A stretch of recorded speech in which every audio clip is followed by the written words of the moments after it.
How to anchor a 72-foot $1 million yacht. Step number one is gonna be go directly into the wind. You need to be facing head into the wind. If you don't know which way the wind's blowing, look at all the boats around us. You'll see that they're all pointing the same way. Step number two, once our head is in the wind, it's time to go to the anchor and make sure there's no attachment or anything that's gonna stop the anchor from going down. Let's go check. I always leave the little window open when I'm anchoring alone, and I can drive the boat from right here and run up to the anchor if I have any problem. If you stay calm and relaxed, it looks like you know what you're doing. Let's go.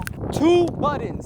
One makes the anchor go out, one makes it come in. Now pay attention. Look, it's going out. Look, grabbed it. See? So you gotta make sure that safety is off so that anchor can drop down. Another thing I wanna show you. See this anchor? See how it's going down at the angle that it came in? Make sure the anchor doesn't do any little 360s or anything. You want it to go down at that angle. So I always just drop it quick. Hold my safety.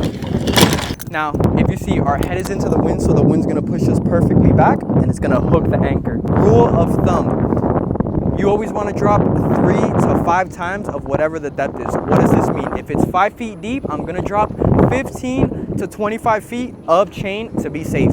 Let me show you how you know if the chain hooks. This is how you see if the chain hooks. What we're gonna do is I'm gonna go back there. I'm gonna give her a nice little kick in reverse. Let me show you. You gotta be calm. So, you know, you don't wanna stress out the clients. You wanna make sure that it looks like we're just chilling anchoring, like there's no issues going on. I'll give her little pushes back. I'm not gonna throw her in reverse because we could rip the freaking anchor out and it comes flying out the water and hits me in the head. Captain dead. All right, so we gave her a little push back, in and out of gear, little pushes back.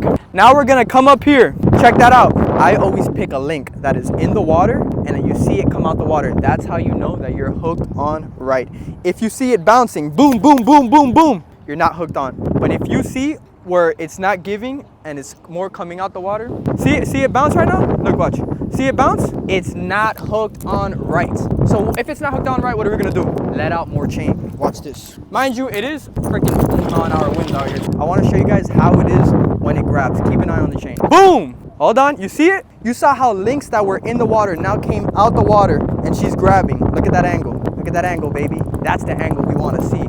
It's not skipping, it's not jumping, it's going down and coming boom out of the water. Just like that, we know we're right. And honestly, as a captain, this is something that I do personally. Once we're completely anchored up, I always give an extra 5-10 feet for good luck. Okay, remember, it's not the anchor that does the work, it's the chain that does the work. Big difference. If you wanna learn more captain skills, like, comment, and follow.